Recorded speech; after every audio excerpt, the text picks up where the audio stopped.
Indonesia memang harus waspada dengan tren kasus corona yang terus naik. Kemarin, angka kematian akibat COVID-19 di Indonesia menjadi yang tertinggi se-Asia Tenggara. Jumlah angka kematian harian lebih tinggi dari Malaysia yang mencapai 14 provinsi 100 menunjukkan kasus peningkatan lebih. kasus kematian akibat COVID-19 dalam satu pekan terakhir. 85% kasus kematian COVID-19 berusia di atas 45 tahun. 14 provinsi menunjukkan peningkatan kasus kematian akibat virus corona dalam satu pekan terakhir pada 25 April hingga 1 Mei 2021.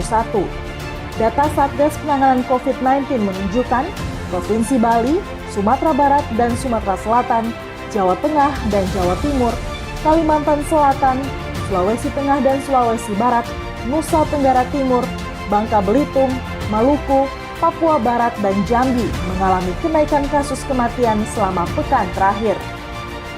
Peningkatan kasus corona di Provinsi Sulawesi Utara, setiap harinya sebanyak 100 hingga 200 orang terpapar COVID-19. Dari 15 kabupaten kota, 7 daerah telah ditetapkan zona merah COVID-19, sementara 8 daerah berstatus zona oranye. Bahkan pelaksanaan PPKM level 4 yang awalnya di 3 daerah, kini bertambah menjadi 4, yakni di Minahasa, Minahasa Utara, Bitung, dan Manado. Assalamualaikum warahmatullahi wabarakatuh. Perkenalkan, nama saya Muhammad Islahuddin Pepetungan, nomor urut 1 dari MTs Negeri 1 Manado Plus Riset, meneliti tentang dampak pandemi COVID-19 terhadap kecemasan lansia perumahan Banua Buah Asri Manado.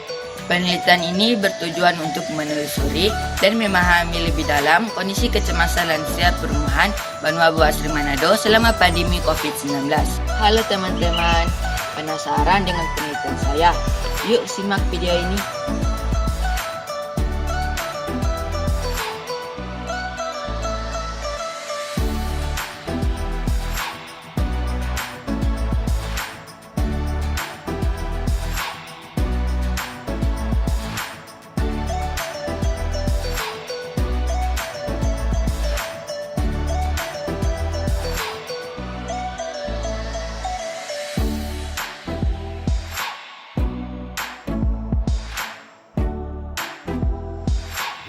Proses penelitian saya diawali dengan pengurusan surat izin penelitian di kantor Kelurahan Buha.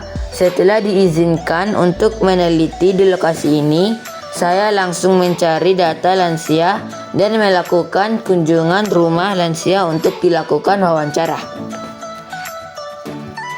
Dalam penelitian ini, metode yang digunakan adalah metode kualitatif fenomenologi, di mana informannya adalah lansia perumahan Banua Buah Asri Manado. Sedangkan pengambilan sampel menggunakan teknik pervasive sampling, yakni sesuai dengan kriteria yang telah ditentukan peneliti.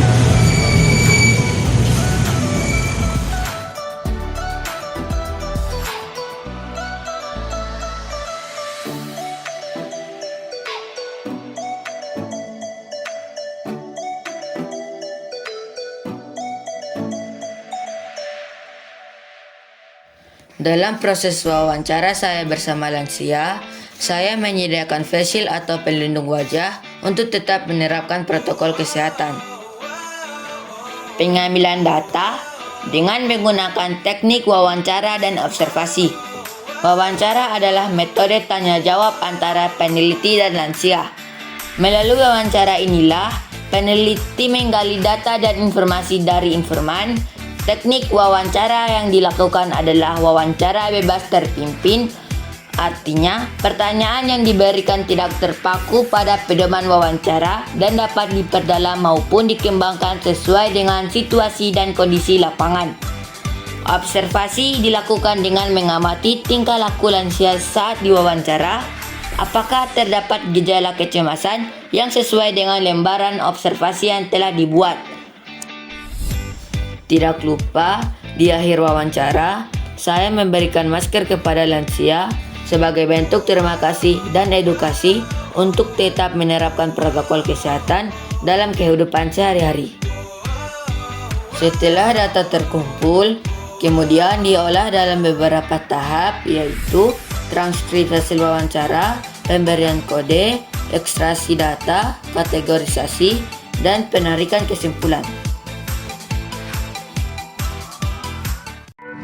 Dari analisis data penelitian, diperoleh hasil kondisi kecemasan lansia perumahan Banua Bu Asri Manado selama pandemi COVID-19 adalah: yang pertama, takut tertular; yang kedua, khawatir pada anak dan cucunya; yang ketiga, perekonomian tidak lancar; dan yang keempat, mendengar banyak korban COVID-19.